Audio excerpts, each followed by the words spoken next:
Mesdames et messieurs, je vous propose de commencer maintenant. Je vous souhaite tout d'abord la bienvenue à cet atelier qui est consacré à la moralisation de la magistrature. Alors, avant de nous lancer dans le vif du sujet, je voulais évidemment me joindre à tous les remerciements qui ont déjà été adressés au Maroc et à ses hautes autorités. Et j'y joins, je le fais en ma qualité de présidente du Conseil supérieur de la Belgique, mais également à titre personnel. Le Maroc, notre pays hôte et ami, a bien compris l'importance de la moralisation du judiciaire et il l'a fait depuis déjà l'entame du dialogue national sur la réforme de la justice. Alors, la réalisation des objectifs stratégiques qu'il s'est assignés se sont traduits par l'attribution au nouveau Conseil supérieur du pouvoir judiciaire de 3 grands types de compétences.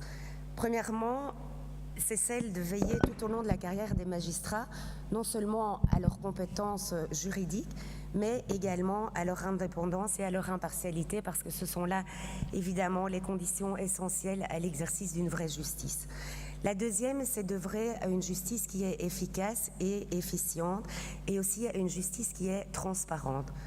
Et la troisième, c'est de moraliser cette justice par la déontologie et la discipline. Alors ici, il s'agit non pas seulement d'avoir des magistrats qui sont de bons magistrats, des magistrats qui travaillent de manière à rendre une justice efficace, mais il s'agit d'avoir des magistrats en qui le citoyen et le justiciable peuvent avoir confiance. Et finalement, c'est peut-être moins simple qu'il n'y paraît. Alors je dis ça, non pas parce que la magistrature n'est pas digne de confiance, évidemment, mais parce que les valeurs qui fondent cette confiance ont des facettes qui sont vraiment multiples. Alors il s'agit pour s'en convaincre de se rappeler les principes de Bangalore, qui sont au nombre de 6, mais qui se déclinent en réalité à l'infini. On a l'indépendance, l'impartialité, l'intégrité, les convenances, l'égalité, compétence et diligence.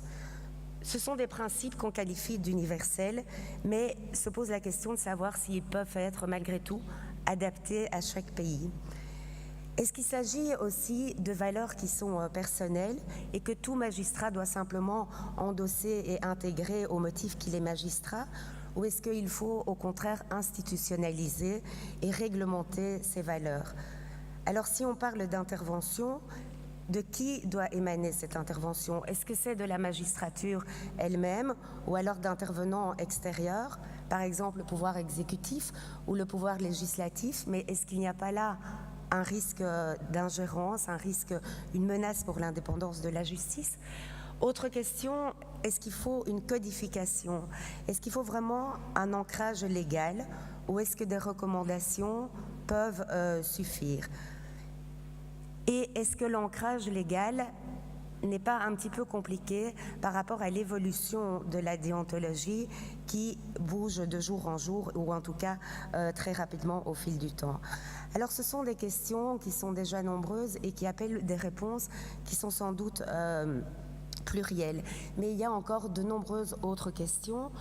Il y en a une qui me paraît essentielle, c'est celle de savoir comment et quand on doit s'assurer que la déontologie est respectée. Alors, est-ce qu'il faut exiger un engagement préalable dans le chef des magistrats? Est-ce qu'on doit aller au-delà d'un simple engagement et vérifier cette connaissance de la déontologie? Est-ce que ce rôle de vérificateur revient aux différents conseils supérieurs de la magistrature? Est-ce qu'ils doivent l'exercer au moment de la nomination ou est-ce qu'au contraire, ils doivent l'exercer tout au long de la carrière? Est-ce qu'il y a vraiment un sens à ce qu'il y ait un contrôle préventif ou est-ce qu'on peut se limiter au curatif et agir uniquement quand il y a un écart? Alors s'il y a écart, à qui incombe le rôle de régulateur ou le rôle de sanctionneur? De nouveau, les mêmes questions se posent. Est-ce que c'est au Conseil supérieur? Est-ce que c'est au chef de corps? Est-ce que c'est à des autorités disciplinaires indépendantes? Et là, de nouveau, on touche à la difficile et délicate frontière entre la déontologie et la discipline.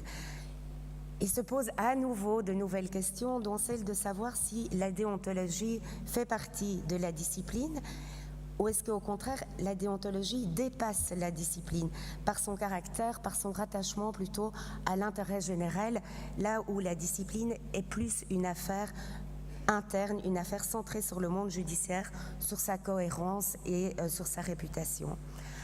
Alors, puisqu'on parle justement d'intérêt général, j'en viens au citoyen, au justiciable, parce que c'est lui le principal bénéficiaire de la déontologie.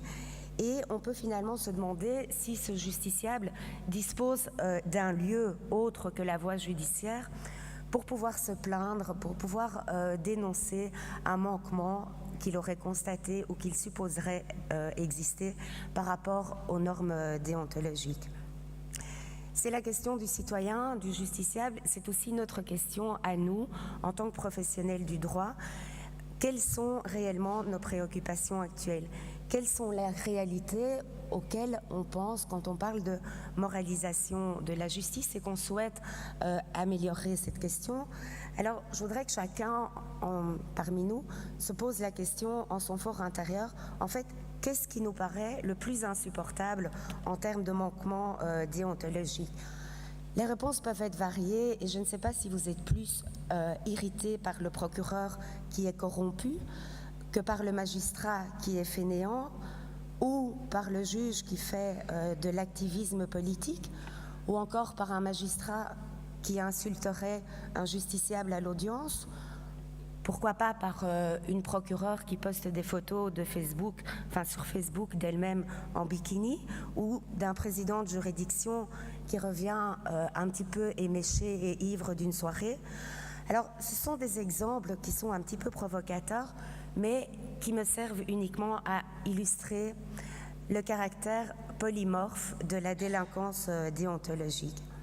Alors, toute réflexion à ce sujet induit une multitude de questions, on l'a vu, et induit aussi une multitude de réponses. Alors j'espère qu'aujourd'hui, grâce à nos différents intervenants, on pourra avoir un débat très enrichissant, mais c'est surtout important de rappeler qu'on a des intervenants, ils sont nombreux, de différents pays, mais aussi de différentes institutions. Donc on a des conseils supérieurs, on a des gens du ministère, on a des gens qui viennent d'instances tout à fait spécifiques à la corruption, qui n'existent pas nécessairement dans tous les pays.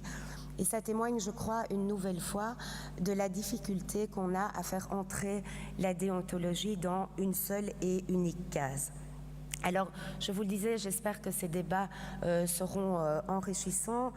J'espère même aussi, pourquoi pas, qu'ils pourront apporter des solutions innovantes, comme le souhaitait Sa Majesté le Roi du Maroc dans son discours de lundi.